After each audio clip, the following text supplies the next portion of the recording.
Inform teachers and classmates about your child's ADHD and where they can get information. Mainly I'd say to be very open and honest about it, because it helps a lot to tell others what you're experiencing. Make sure to work closely together with the school, the counselors, the principal, and make sure to keep the connection active. Taking breaks helps both children and parents renew their energy. Sometimes if I get a break during class and go outside the door for 10 minutes or so, I think that helps. My husband and I benefit by going away for a weekend a few times a year and let grandma look after the kids. Then we come home with recharged batteries. I usually go like this, and that helps. Let your child have an experience of success with small tasks that match their abilities.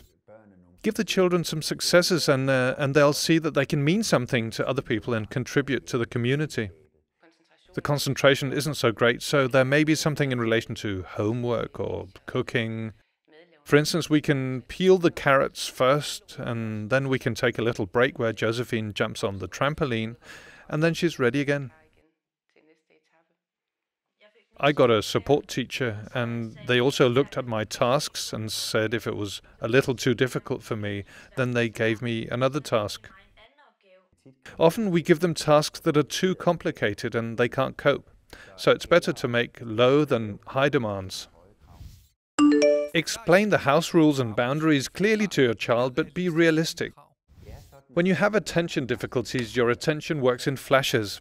So if you spend a lot of time talking and explaining yourself, the child may not hear everything. So the more concisely you can speak, the more likely it is that the child understands what you're saying. Every time we changed subjects at school, I was really confused about what class we had. Was it math or Danish?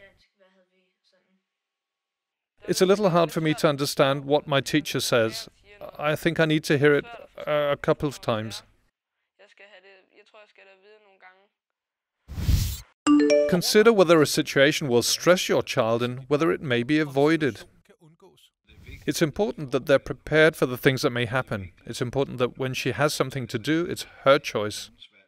There can't be too many things in a day. For instance, on a school day, there can't be too many after-school activities. When she sits in her own world and then you come rushing into the room or just open the door, you disturb her plans and her world. If children can't get positive attention in the form of recognition, they seek negative attention.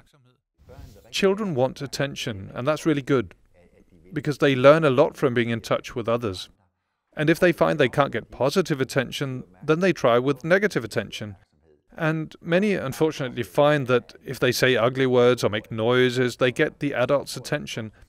So what you can try to do as a parent is to give your child positive attention in good, positive situations, and not to give attention to anything negative. For example, use a board with pictures showing engagements and chores during the week. We made timetables for her. She had a board. You can have good morning routines with pictograms and a time timer. That's a kind of a small clock that visualizes the time. When you have to learn something, it's good to use all sensory stimuli at the same time so you don't just hear but also see it. This increases the probability that you'll remember it better. Create structure in your everyday life so that the child always knows what's going to happen. We rarely change plans. Every morning we explain to Sarah what's going to happen that day, and that's what we stick by.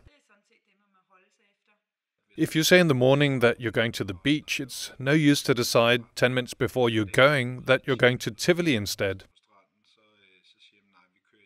Although your child may prefer it, it's a bigger problem that things are changed at the last minute.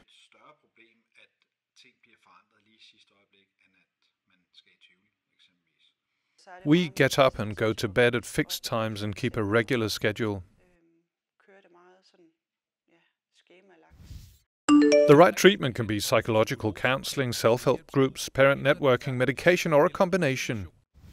Soak up all information, talk to other parents, find someone where you can support each other in frustrating situations, but also share joy. If you're upset, then it might help to talk to and get help from someone like you or someone who understands you. It's a really good thing to be able to ask for help from other people. And therefore, it's also very important when you have ADHD that you can ask for help from others, because it increases the likelihood that you'll have a better life and do well, be happier. Learn as much as possible about ADHD so you can support your child. The diagnosis is simply the most important thing. Without it, you don't understand yourself. When she was diagnosed, we got help with lots of tools for dealing with Sarah, and it helped a lot both in school and everyday life. You have to, in a way, and this sounds a bit silly, make friends with your ADHD. You have it for life and there's nothing to do about it. And the more you know about it, the better you can live with it. And remember to encourage the children, remind them that they're doing a great job.